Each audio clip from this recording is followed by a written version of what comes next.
நேற்றைய முன்தினம் வரைக்கும் திமுகவுக்கும் தாவேகாவுக்கும் நினைச்சிட்டு இருந்தவங்க இன்னைக்கு திமுக அதிமுக என்று பேச ஆரம்பித்திருக்கிறார்கள். களம் சூடு பிடிக்க ஆரம்பித்திருக்கிறது. இதை ஏதோ ஒரு விதத்தில் திமுகவை இது பாதிச்சிருக்கு. Karthipuram Coimbatore's 200-acre dream township premium flats. தமிழ்நாட்டின் வளர்ச்சி பயணத்தில் ஒருவரையும் பின்தங்க விட மாட்டோம். வெல்வோம் ஒன்றாக. No compromise. உங்க சைடுலயும் எங்க சைடுலயும். It's a GT promise. யாரோட வேணா போவோம். இடதுசாரிகள் பிஜேபியோட போக மாட்டாங்க, பிஜேபி காங்கிரஸோட போவாது. மற்றபடி எவன் கூட வேணா போவோம். அதுதான் அரசியல். எலெக்ஷன் டைம்ல யார் வேணா சேர்ந்துக்கலாம். ஜெயிக்கணும், வெற்றி ஒன்று தான் இலக்கு, மற்றது எதுவுமே இலக்கு கிடையாது. களம் திமுக மட்டும்தான் இருக்காங்க, வேற யாரும் இல்லைன்ற மாதிரியான ஒரு தோற்றம் தான் நேற்றைக்கு முன்தினம் வரையில் இருந்தது. இப்போ டிடிவி உள்ளே வந்துட்டாரு, பாமக உள்ளே வந்திருக்கு, அன்புமணி உள்ளே வந்திருக்காரு. அநேகமாக ஓபிஎஸும் உள்ளே வரக்கூடிய சூழல் இருக்குதுன்னு தான் சொல்கிறாங்க. நாள் நெருங்க திமுகவா அண்ணா திமுகவான் தான் வறுமை ஒழிய திமுகவா தாவேகாவா என்று வராது. விஜய் கீழே தள்ளப்படுகிறார். 3வது இடத்துக்கு விஜய் தள்ளப்படுகிறார்.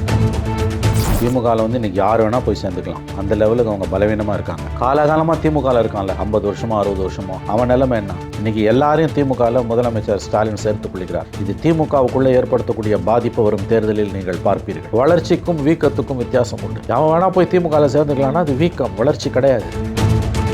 டிடிவிக்கும் இபிஎஸ்க்கும் ஏற்பட்டது it's a temporary choose. But election வரைக்கும் தாக்கு பிடிக்கக்கூடிய ஒரு தற்காலிக சண்டை நிறுத்தம், அதில் எனக்கு சந்தேகம் இல்லை. இப்போ ஓபிஎஸ் அவர்கள் லோனர் ஆயிட்டாங்க. அவங்க கூட இந்த வைத்திலிங்கம் அவர்களும் டிஎம்கேல சேர்ந்தாச்சு. இன்னமும் ஏடிஎம்கே வெல்கமிங்காக இருக்காங்களா ஓபிஎஸ் அவர்களுக்கு? இங்கே தான் இதுதான் அவருக்கு ஆப்ஷனா? 3 தடவை சிஎம் ஆகிட்டு நீங்கள் மறுபடியும் அங்கே போய் நாங்கள் என்ன பதிவு கொடுப்போம்? ஒரு முன்னாள் முதலமைச்சர் திமுகவில் இது வரைக்கும் இருந்ததில்லை எனக்கு தெரிஞ்சு. தாவேகால சேர்றதுக்கான வாய்ப்பும் இருக்கு.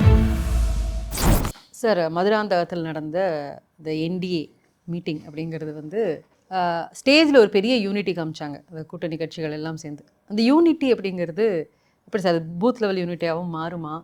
இந்த ஒரு கூட்டம் அப்படிங்கிறது ஏதாவது ஒரு சேஞ்ச், ஒரு டிஸ்டர்ப்டராக அமையுமா தேர்தல் களத்தில்? நிச்சயமாக ஏடிஎம்கேக்கு அது ஒரு பூஸ்ட், எதிர்கட்சிகளுக்கு ஒரு பூஸ்ட், சந்தேகம் இல்லை. ஏன்னா களம் திமுக மட்டும்தான் இருக்காங்க, வேறு யாரும் இல்லைன்ற மாதிரியான ஒரு தோற்றம் தான் நேற்றைக்கு முன்தினம் வரையில் இருந்தது. கடந்த ஆண்டு ஏப்ரல் மாதம் அதிமுக பாஜக கூட்டணி உருவான பிறகு அந்த அலையன்ஸ் டேக் ஆஃபே ஆகலை. யாருமே அந்த கட்சியில் சேரல. மாறா அதிமுகக்குள்ளே இருந்த செங்கோட்டையன் வெளியேறினார். என்டிஏக்குள்ளே இருந்த டிடிவி தினகரனும் ஓபிஎஸும் வெளியேறினார்கள். இப்போ டிடிவி உள்ளே வந்துட்டார், பாமக உள்ளே வந்திருக்கு, அன்புமணி உள்ளே வந்திருக்காரு. அநேகமாக ஓபிஎஸும் உள்ளே வரக்கூடிய சூழல் இருக்குதுன்னு தான் சொல்கிறாங்க. சிறிய கட்சிகள்னு சொல்லக்கூடிய கட்சிகள் எல்லாமே பாரிவேந்தரோட IJK, A C Shanmugam, John Pandian, G K Vasan, இந்த மாதிரி கட்சிகள் எல்லாம் ஒன்று சேர்ந்து உள்ளே வந்தாங்க. குட்டி குட்டி கட்சிகள், சின்ன சின்ன கட்சிகள்னு சொன்னாலும் அவர்களுக்கென்ற ஒரு சிறிய அளவிலான வாக்கு வங்கி இருக்குது, சிறுதுளி பெருவெள்ளம். ஸோ இது நிச்சயமாக ஒரு ஒரு ஒரு பூஸ்ட் ஏடிஎம்கேக்கு ஒரு பெரிய ஒரு புத்துணர்ச்சியை தான் அது கொடுத்துருக்குது. களம் திமுக மட்டும்தான் களத்தில் இருக்கின்ற அந்த மாயை தகர்த்தெறியப்பட்டிருக்கிறது. அடுத்தடுத்த கட்டத்துக்கு இது எப்படி போகுன்றது நம்ம பொறுத்திருந்தான் பார்க்கணும். இன்னும் சில கட்சிகள் இந்த கூட்டணியில் வர வாய்ப்பு இருக்குன்னு தான் சொல்கிறாங்க. புதிய தமிழகம் கிருஷ்ணசாமி, அதே போல் ஏன் தேமுதிக எந்த பக்கம் போவாங்கன்னு தெரியல. ஸோ இது ஒரு 19 இருந்த அவங்க அலையன்ஸ், என்டிஏ அலையன்ஸாக இது உருவெடுத்துக்கிட்டு இருக்குது.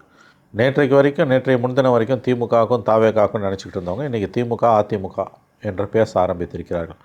களம் சூடு பிடிக்க ஆரம்பித்திருக்கிறது. கண்டிப்பாக எதிர்க்கட்சிகளுக்கு, குறிப்பாக அதிமுகவுக்கும் பாஜகவுக்கும் அன்புமணியின் பாமகவுக்கும் இது குட் நியூஸ். அவங்கள பொறுத்த வரைக்கும் இது நற்செய்தி தான். திமுக இதை ஏதோ ஒரு விதத்தில் திமுகவை இது பாதிச்சிருக்குது. இல்லாட்டி டிடிவி தினகரன் எடப்பாடியோடு சேர்ந்ததை பற்றி திமுகவும் திமுகவோட ஈக்கோ சிஸ்டமும் இவ்வளோ தூரம் அதை பற்றி பேச வேண்டிய அவசியமே இல்லை. அவர் என்ன பேசினார், இவர் என்ன பேசினாருன்றாங்க. கடைசி நாள் வரைக்கும் டிடிவி என்ன பேசினார்றாங்க. ஏன் வைகோ ஸ்டாலினையும் திமுகவையும் பேசாத பேச்சா? அல்லது இடதுசாரிகள் காங்கிரஸை பற்றி பேசாத பேச்சா? அந்த அளவுகளை வச்சா யாரும் தப்ப மாட்டாங்க. நேற்று வரைக்கும் ஒரு பேசிட்டு இன்றைக்கி போய் சேர்ந்துக்கிறாங்கன்னா அதான் அரசியல். யாருக்கும் எந்த விதமான கூச்ச நாச்சமும் கிடையாது. யார் வேணால் யாரோட வேணால் போவான். இடதுசாரிகள் பிஜேபியோட போக மாட்டாங்க, பிஜேபி காங்கிரஸோட போவாது. மற்றபடி எவன் கூட வேணால் போவான். அதுதான் அரசியல். பதவி வேணும், எலெக்ஷன் டைமில் யார் வேணால் சேர்ந்துக்கலாம். ஜெயிக்கணும், வெற்றி ஒன்று தான் இலக்கு, மற்றது எதுவுமே இலக்கு கிடையாது. அந்த அளவுகோல் படி தான் எல்லாருமே செயல்படுறாங்க. டிடிவியும் அந்த அளவுகோல் படி தான் செயல்படுறார். இதில் ஏதோ டிடிவிக்கு மட்டும் அறம் சார்ந்த அரசியலை பற்றி பாடம் எடுப்பது என்பது திமுகவுடைய தோல்வி முகத்தை தான் காட்டுகிறது. களம் கடுமையானதாக மாறிக்கொண்டிருக்கிறது. நான் முன்பே சொன்னது போல் நாள் நெருங்க திமுகவா அண்ணா திமுகவான் தான் வறுமை ஒழிய திமுகவா தாவேகாவா என்று வராது. விஜய் கீழே தள்ளப்படுகிறார். 3வது இடத்துக்கு விஜய் தள்ளப்படுகிறார். டிடிவி எடப்பாடியை தலைவராக ஏற்றுக்கொள்ள முடியாது அப்படின்னு தான் இவ்வளோ நாள் வரைக்கும் சொல்லியிருந்தார். இப்போ அங்காளி பங்காளி சண்டை எங்களுக்குள்ளே சரியாயிடுச்சு, சமரசம் பண்ணிக்கிட்டோம் அப்படின்னு சொல்கிறாங்க. பட் இது எந்த அளவுக்கு அவங்க பூத் லெவலில் ஏடிஎம்கே ஆட்கள் வந்து இவங்களுக்கு ஒர்க் பண்ணுறதுக்கு சாதகமாக அமையும், அப்படி பண்ணுவாங்களா சார்? கண்டிப்பாக பண்ணுவாங்க. அமமுகவோட பிரதான எதிரி திமுக, அதிமுக கிடையாது. அதிமுகவோட பிரதான எதிரி திமுக, அமமுக கிடையாது. கடந்த தேர்தலில் தனியாக நிற்கும்போது 2 பேரும் எதிரியாக பாவித்து அவங்க ஃபைட் பண்ணாங்க அமமுக. நிச்சயமாக வந்து இந்த அலையன்ஸ் ஜெல் ஆகுமா என்று கேட்கக்கூடியவர்களுக்கு என்னுடைய பதில் கண்டிப்பாக ஜெல் ஆகும். அதில் எந்த மாற்று கருத்தும் வேணாம். முக்குலத்தோர் ஓட்டு வந்து உங்களுக்கு வந்து கவுண்டர்ஸுக்கு போகுமான்றாங்க. பெரிய அளவில் அதுலேயும் சிக்கல் இருக்காது. இது வந்து ஜென்ரல் எலெக்ஷன். இதில் வந்து திமுக வேணுமா வேணாமா அவ்வளோதான். அது இல்லாமல் பாரம்பரியமாக முக்குலத்தோர் வாக்குகள் திமுகவுக்கு கிடையாது, அது அதிமுகவுக்கு தான். நடுப்புற ஒரு தொய்வு ஏற்பட்டிருந்தது, அது சரி செய்யப்படும். எதற்காக இதை கேட்குறேன் அப்படின்னாக்கா, எடப்பாடி அவர்கள் அதாவது முக்குலத்தோர் ஓட்டு அதுக்கு ஸ்ட்ராங்கான ஒரு ஹோல்டு அப்படின்னு சொன்னது வந்து திருமதி சசிகலா அவர்கள், திரு ஓபிஎஸ் அவர்கள், திரு தினகரன் அவர்கள். இப்போது இவங்க வெளியேற்றப்பட்டதுக்கான காரணம் அப்படிங்கிறது இபிஎஸ் அவர்கள் தான் அப்படின்னு இருக்கும்போது அவங்களுக்கு இயல்பாகவே இபிஎஸ் அவர்கள் மேலே ஒரு கோபம் இருந்தது அப்படின்னு வரும்போது, இப்போ தினகரன் அவர்கள் போய் என்டிஏல சேர்ந்தாலும் கூட அவர் கூட இருந்த அமமுகவில் இருந்தவர்கள் டிஎம்கேல போய் சேர்ந்திருக்காங்க. அது திரு மாணிக்கம் அவராக இருக்கட்டும், அப்படி அவங்க போய் டிஎம்கேல சேர்ந்துருக்காங்கும் போது அப்போ அந்த ஓட்டு ஸ்ப்ளிட் ஆகிறதுக்கான வாய்ப்பு இருக்கா? பெரிய அளவில் இல்லை. திமுகவில் யார் வேணால் போய் இன்றைக்கி சேர்ந்துக்கலாம். திமுகவில் வந்து இன்றைக்கி யார் வேணால் போய் சேர்ந்துக்கலாம். அந்த லெவலுக்கு அவங்க பலவீனமாக இருக்காங்க. அது எப்படி எல்லாரையும் நீங்கள் சேர்த்துக்க முடியும்? காலகாலமாக திமுகவில் இருக்கான்ல, 50 வருஷமோ 60 வருஷமோ, அவன் நிலைமை என்ன? இன்றைக்கி எல்லாரையும் திமுகவில் முதலமைச்சர் ஸ்டாலின் சேர்த்து கொள்கிறார். இது திமுகவுக்குள்ளே ஏற்படுத்தக்கூடிய பாதிப்பு வரும் தேர்தலில் நீங்கள் பார்ப்பீர்கள். தஞ்சாவூரில் போய் அவங்க வைத்திலிங்கத்தை சேர்க்குறாங்க. தஞ்சாவூர் திமுகவில் ஆல்ரெடி 3-4 கோஷ்டி இருக்குது. வைத்திலிங்கம் போகிறதால அங்கே கோஷ்டி இன்னும் பெருசாகும். வைத்திலிங்கம் வேணால் போகலாம். வைத்திலிங்கத்தோட அதிமுக ஓட்டு பெரிய அளவில் போகாது. அது அதிமுக ஓட்டு, வைத்திலிங்கத்தோட ஓட்டு இல்லை. அதே மாதிரி எங்கே யார் வந்து கைவிடப்பட்டாலும் அவர்கள் போய் வந்து அடைக்கலம் புகக்கூடிய இடமாக திமுக இருக்கிறது. இது கடந்த காலங்களில் இருந்ததே இல்லை. இது திமுகவுக்கு பெரிய பாதிப்பை உண்டாக போகுது. எல்லாரும் திமுகவில் சேர்ந்துட்டாங்கன்னா அப்புறம் மற்ற கட்சிகள்லாம் எதுக்கு? இந்த பிரச்சனை தான் பிஜேபிக்கு 24 வந்தது. காங்கிரஸ்லேருந்தும் பிற கட்சிகள்லேருந்து, குறிப்பாக காங்கிரஸ்லேருந்து பிஜேபியில் சேர்ந்தவங்களுக்கு வட மாநிலங்களில் காலகாலமாக பிஜேபியில் இருந்தவனை ஒதுக்கிட்டு காங்கிரஸுக்கு சீட்டு கொடுத்ததோட விளைவு ஒரு 30 சீட்டு காங்கிரஸ் பிஜேபி தோல்வி அடைந்தது. பரம்பரை பிஜேபி காரனை தூக்கி வெளியில் போட்டுட்டு காங்கிரஸ்காரனுக்கு சீட்டு கொடுத்ததால் அடைக்கலம் வந்தவங்களுக்கு. அதுதான் இன்றைக்கி திமுக நடந்துகிட்டு இருக்கு. அமமுகலேருந்து டிடிவி அங்கே போகிறாருன்னா, அடுத்த தலைவர் திமுகவுக்கு போகிறாருன்னா, அப்போ இவ்வளோ நாள் உன்னுடைய அரசியல் என்பது என்னவாக இருந்தது? அப்போ நீங்கள் திமுகவோட பி டீம்ன்றது நிரூபணமாகுது இல்லை. அடிப்படையில் அவன் அதிமுககாரங்க. திமுக எதிர்ப்பு தான் அதிமுகவோட உயிர் நாடி. அதுலேயே நீ காம்ப்ரமைஸ் பண்ணுறனா அப்போ இத்தனை நாள் நீ யாரோட ஆளாக இருந்தா? இது ஒரு பக்கம். எல்லாரும் போய் இன்றைக்கி திமுகவில் சேர்றாங்க.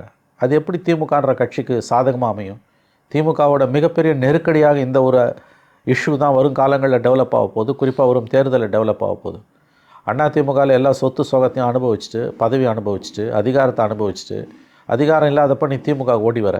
ஆனால் அதே திமுகவில் காலகாலமாக 50 வருஷமாக அண்ணா காலத்துலேருந்து கலைஞர் காலத்துலேருந்து அதிகாரத்தில் நீங்கள் இருந்தாலும் இல்லாட்டியும் அவங்க கூடயே இருந்து அடிபட்டு உதப்பட்டு போலீஸ் கேஸ் வாங்கி ஜெயிலுக்கு போய் எல்லாத்தையும் இழந்துட்டு நிற்கிறவனுக்கு சீட்டு கொடுக்கும். அவனுக்கு பதவி அடையணும்னு ஆசை இருக்காதா? எலெக்ஷனில் நிற்கணும்னு ஆசை இருக்காதா?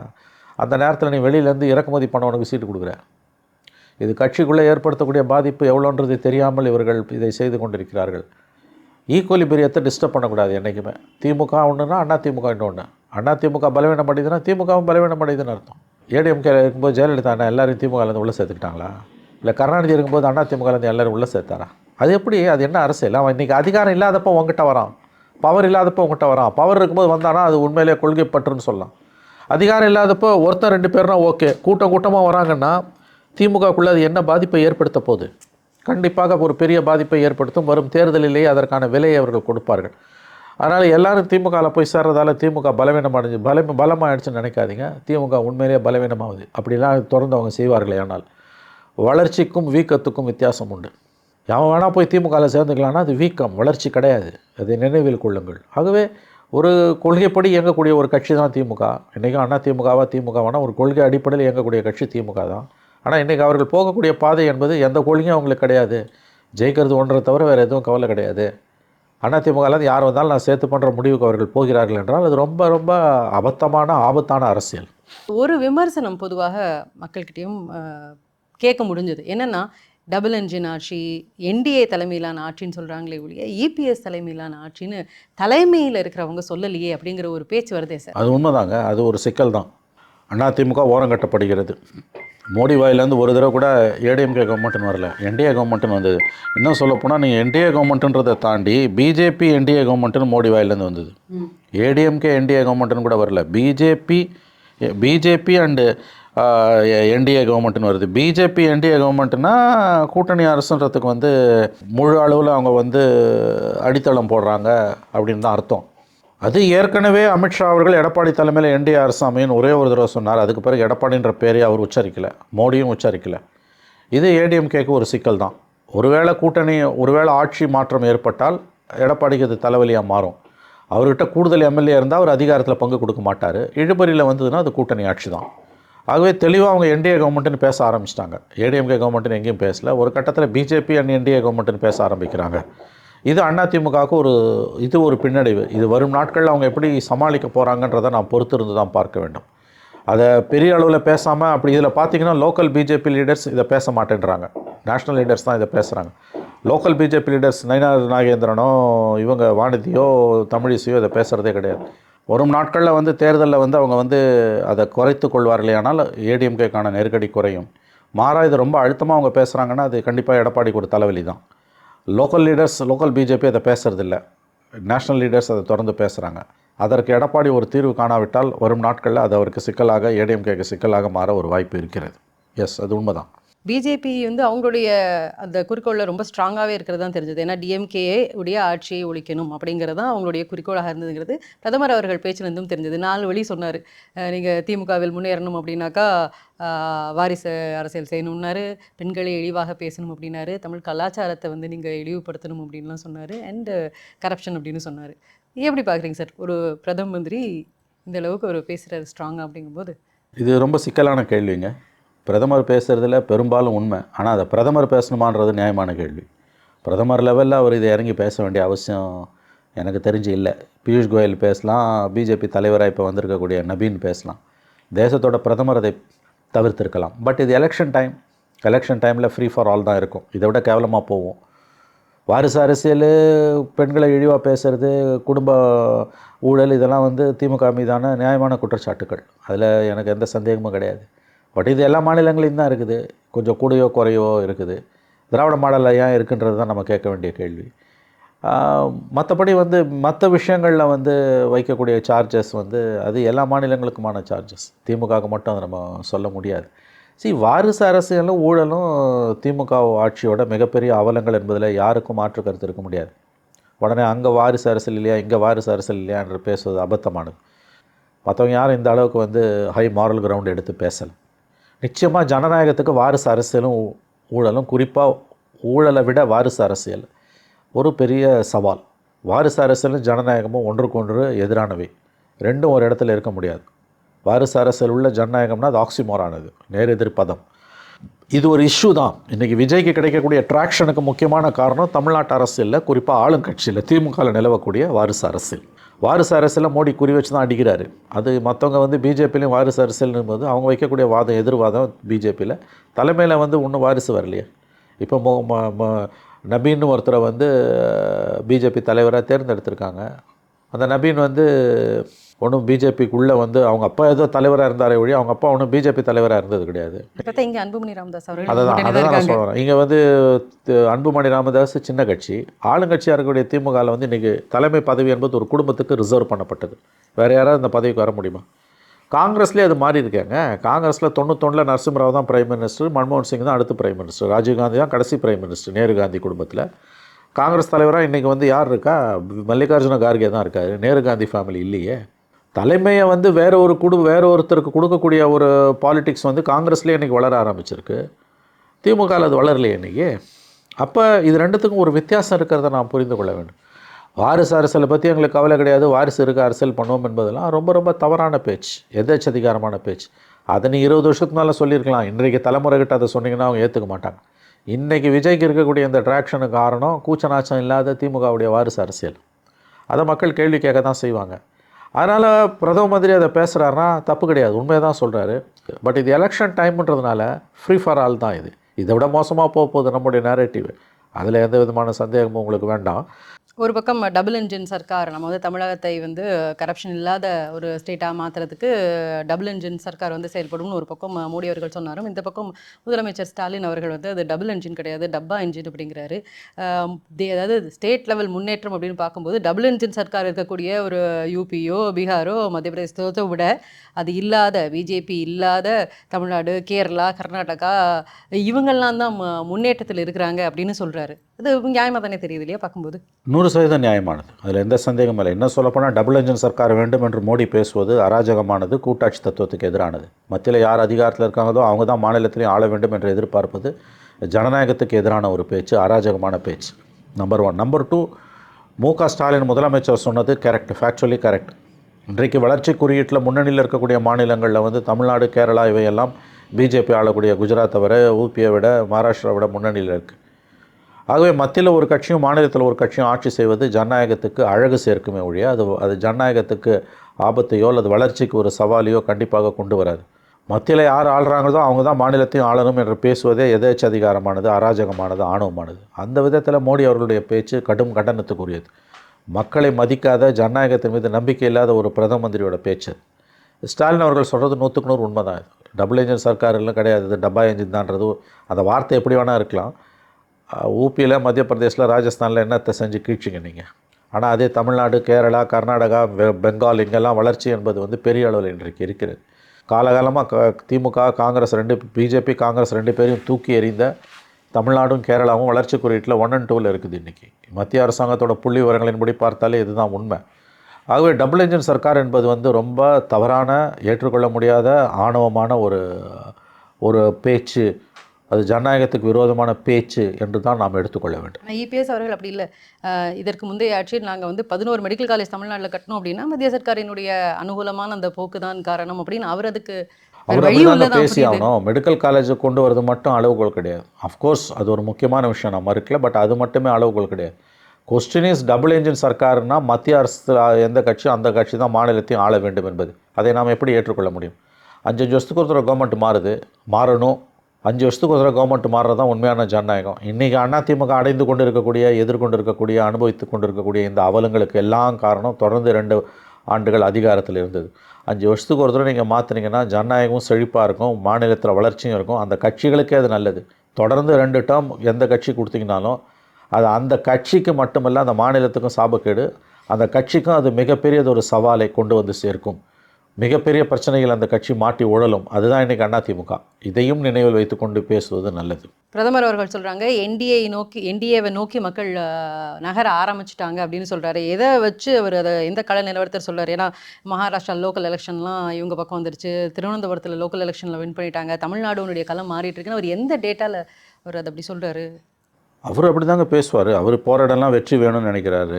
கிடைக்குது கிடைக்குது. ஆமாம், மகாராஷ்டிராவில் ஜெயித்தது எதிர்பார்க்கப்பட்டது. திருவனந்தபுரத்தில் ஜெயித்தது முக்கியமான விஷயம். எஸ், பட் அது லோக்கல் பாடி எலெக்ஷன், ஸ்டேட் அசம்பிளியில் அது எதிரொலிக்கும்னு எனக்கு தோணலை. தமிழ்நாடை பொறுத்த வரைக்கும் மிக்சட் பேக் தான். 4 முனை போட்டி என்பது என்றைக்குமே திமுகவுக்கு அட்வான்டேஜ், அதை மறந்துடாதீங்க. Vijay factor at the end of the day திமுக தான் வெற்றியை கொடுக்க போகுதுன்னு நான் பார்க்குறேன். ஒருவேளை விஜய் மனம் மாறினாலோ அல்லது ஒரு பாதி தொகுதிகளில் அவர் விலகினாலோ அல்லது டம்மி கேண்டிடேட்டை போட்டாலோ அப்போ வேணால் எதிர்க்கட்சிகளுக்கு சாதகமாக முடியலாம். அதனால் வந்து தமிழகத்தை பொறுத்தவரையில் மற்ற மாநிலங்களில் வெற்றி பெற்ற மோடி இங்கே அவ்வளோ சுலபமாக வெற்றி பெற முடியாது. But elections are completely unpredictable thing. அதை நம்ம வந்து உறுதியாக சொல்ல முடியாது எதுவுமே. விஜயோட ஃபேக்டர் 2 கட்சிகளுக்கும் இன்றைக்கி ஒரு பெரிய நெருக்கடியை ஏற்படுத்தியிருப்பது உண்மை. 2 பேரையும் ஒரு பெரிய அளவில் டிஸ்டர்ப் பண்ணுறார். ஏன்னா என்டிஏ ஸ்டேஜில் வந்து ஒரு டிஎம்கே தான் அவங்களுடைய முக்கியமான ஆஸ்தான எதிரியாக இருந்தாலும் கூட டிவிகே பற்றி யாருமே எங்கேயுமே மென்ஷனும் பண்ணவே இல்லை. 2 பேருமே இனிமேல் பேச மாட்டாங்க. இப்போ பாருங்கள், நேற்றைய பிரதம மந்திரியோட பொதுக்கூட்டத்துக்கு பிறகு படுத்து தோண்டு கிடந்த திமுக எழுந்து உட்கார்ந்துடுச்சு. இன்னும் சில கட்சிகள் அவங்க அலையன்ஸில் சேர போகிறாங்க. அது டஃப் ஃபைட் அவங்க கொடுக்க போகிறாங்க. டிஎம்கேவா ஏடிஎம்கேவா தான் களம். திமுக கூட்டணி, அதிமுக கூட்டணி. அது பாருங்கள், அவங்க என்டிஏ கூட்டணின்றாங்க. இந்தியா கூட்டணி இங்கே வாய் திறக்க மாட்டேங்கிறாங்க, திமுக கூட்டணின்றான். அப்போ டெல்லியில் மட்டும் இதுக்கு இந்தியா கூட்டணி. இங்கே ஜெயிச்சா நான் ஜெயித்தேன், டெல்லியில் ஜெயிச்சா இந்தியா கூட்டணி ஜெயிக்குது. ஆகவே இதில் தான் திமுக வண்டியை ஓட்டிகிட்டு இருக்குது. பட் அவங்களுக்கு ஒரு சாமர்த்தியம் இருக்குது. எல்லாரையும் அரவணைச்சு உள்ளே இழுத்து போட்டு சமவேத தான தண்டம் அதிகாரமும் கையில் இருக்குது. வெற்றியை சுவைத்து கொண்டிருக்கிறார்கள். நிச்சயமாக இந்த முறை வந்து பேர்ட்ஸ் வியூவில் பார்க்கும்போது இந்த நிமிஷம் கூட நான் சொல்கிறேன், களம் வந்து திமுக அட்வான்டேஜாக தான் இருக்குது, அதில் சந்தேகமே இல்லை. எந்த அளவுக்கு அட்வான்டேஜ், எவ்வளோ 118 தனியாக டிஎம்கே வாங்குமா அல்லது அலைன்ஸோடு சேர்ந்து வாங்குமா, அதுதான் நம்ம கவனிக்க வேண்டிய விஷயமா இருந்து கொண்டு இருக்கிறது. அதர்வைஸ் 4-way ஃபைட் ஸ்பிளிட் கண்டிப்பாக டிஎம்கேக்கு எதிராக ஆன்டி இன்கம்பன்சி இருக்குது, கடுமையாக இருக்குது. அது 3ஆக உடையும் போது it's advantage DMK. As of now Stalin is sitting in very comfortable position. இப்பொழுதைக்கு ஸ்டாலின் அவர்கள் நிம்மதியாகத்தான் அதிகாரத்தில் ஆட்சி கட்டிலில் உட்கார்ந்திருக்கிறார். அடுத்த 5 ஆண்டுகள் தனக்கு உறுதி செய்துப்பட்டு விட்டது என்று ஒரு உறுதியாக நம்புகிறார். அந்த நம்பிக்கை முற்றிலும் தவறானது என்று நாம் இப்பொழுது சொல்ல முடியாது. அப்படி சொல்லிட முடியுமா சார்? ஏன்னா அடுத்தடுத்து நிறைய போராட்டங்கள் அடுத்து ஒவ்வொரு நாளும் புதுசாக அரசு ஊழியர்கள் வந்து போராட்டங்கள் கையில் எடுத்துகிட்டு வராங்க. அது மட்டும் இல்லாமல் இன்னைக்கு நம்ம விடுதலை சிறுத்தை கட்சிகளோட திரு பாலாஜி அவர்கள் கிரியேட் பண்ணிருக்கக்கூடிய அந்த ஒரு இஷ்யூ இப்போ பரபரப்பாக அப்போ ஆமாம் கூட்டணிக்குள்ள இருக்கக்கூடிய கட்சிகளே இந்த மாதிரி ஆன்டி இன்கம்பன்சி கடுமையாக இருக்குங்க. ஆன்டி இன்கம்பன்சி கடுமையாக இருக்கு. அப்போ அவர் சேஃபாக தான் இருக்கு. யார் அறுவடை பண்ணுறது யார்? 3ஆக உடையது இல்லை. அதிமுக கூட்டணி இப்போ பலம் வாய்ந்த கூட்டணி ஆயிட்டு இருக்கு. ஸ்டில் டிஎம்கேக்கு எதிராக 3ஆக உடையிறதால டிஎம்கேக்கு அட்வான்டேஜா, ஏடிஎம்கே அலையன்ஸுக்கு எதிராக 3ஆக உடையிறதால ஏடிஎம்கேக்கு அட்வான்டேஜான்றதான் மினிமம் நம்ம வந்து கவலைப்பட வேண்டிய கொஸ்டின். அஷ்யூர்டு 33 to 35% டிஎம்கேக்கு இருக்குன்னு தான் ஒப்பீனியன் போல் சொல்லுது கடைசியாக வந்தது வரைக்கும். அன்லெஸ் சம்திங் மிராக்கிள் ஹேப்பன்ஸ், இல்லை வேறு ஏதாவது புதுசாக இன்னும் மெகா அலையன்ஸ் அவங்க கொண்டு வராங்களா. இன்னொன்று இந்த இன்கம்பன்ட் கவர்மெண்ட்ஸ் எல்லாத்துக்குமே குட்டி குட்டி கட்சிகளை கூட சேர்க்கறதுல பெரிய ரிஸ்க் இருக்குது. அவங்களுக்கு பெரிய ஓட் ஷேர் கிடையாது. மக்கள் வெறுப்பு அவங்க மேலே அதிகமாக போகும். திமுக மேலே போகிறத விட கூட்டணி கட்சிகள் மேலே தான் அதிகமாக போகும். ஜால்ரா அடிச்சுட்டு உட்காந்துருக்காங்கன்ட்டு.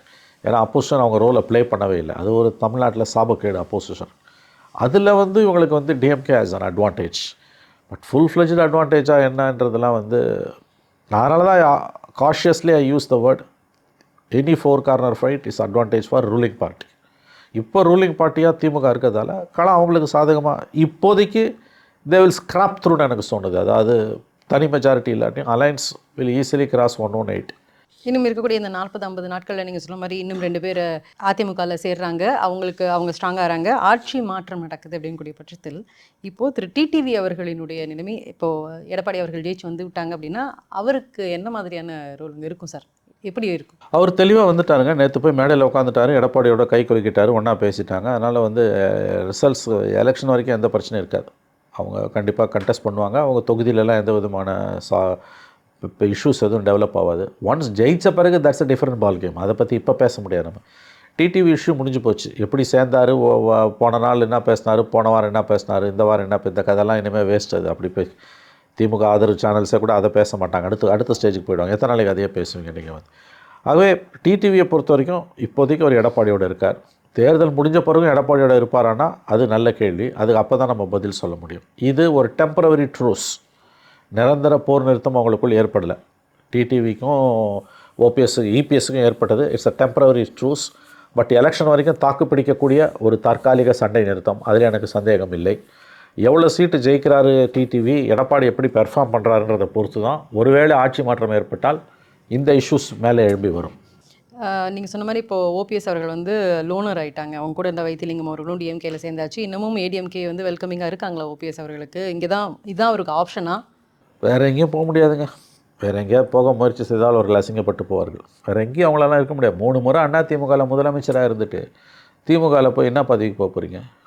இது அடையாத என்ன பதவியை நீங்கள் அதிமுக போய் நீங்கள் திமுகவில் அடைய போகிறீங்க? ஜெல் ஆகாது.